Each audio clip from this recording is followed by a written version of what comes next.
নাই। তাম দুনিয়াটা হলো একটা খ্যাতি সমতুল্য, একটা খনিজ পদার্থ নাই। আর এই দুনিয়ার মধ্যে সবচাইতে শ্রেষ্ঠ সম্পদ হলো আল ইমরাতুস সালিহা, একটা নেককার নারী, সতী নারী।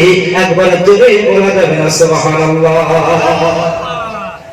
আল্লাহ রাব্বুল আলামিন বলেছেন দুনিয়াটা হলো, সমস্ত দুনিয়া হলো একটা খনিজ পদার্থ নাই, একটা খ্যাতি। এই খ্যাতির মধ্যে, এই কারখানার মধ্যে, এই খনিজের মধ্যে সবচাইতে উত্তম যেটা হলো, দামি সম্পদ হলো একজন সতী নেককার নারী, রমণী মহিলা।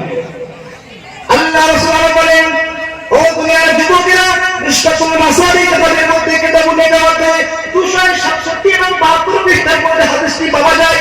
قال رسول الله صلى الله عليه وسلم يا معشر الشباب من استطعتم الباءة فليتزوج। এই যুবকের দলেরা, তোমাদের যদি শক্তি থাকে, সামর্থ্য থাকে, তোমরা বিয়ে করো, কিন্তু বিয়ে তোমরা তো করবা চারটা গুণ থেকে বিয়ে করবা। লিমালিহি ওয়া লিহাসবিহি ওয়া লিজামালিহি, এক নম্বরে মা, দুই নম্বরে সৌন্দর্য, তিন নম্বরে খানদান, আর চার নম্বরে হলো দিনদার। ফাসবিদাতিহি, হে আমার সাহাবী, এই চার নম্বর গুণটা যদি তুমি প্রাধান্য দাও, তোমার দুনিয়া এবং পরকাল তোমার জন্য জান্নাত। দিনদার থেকে আমাদের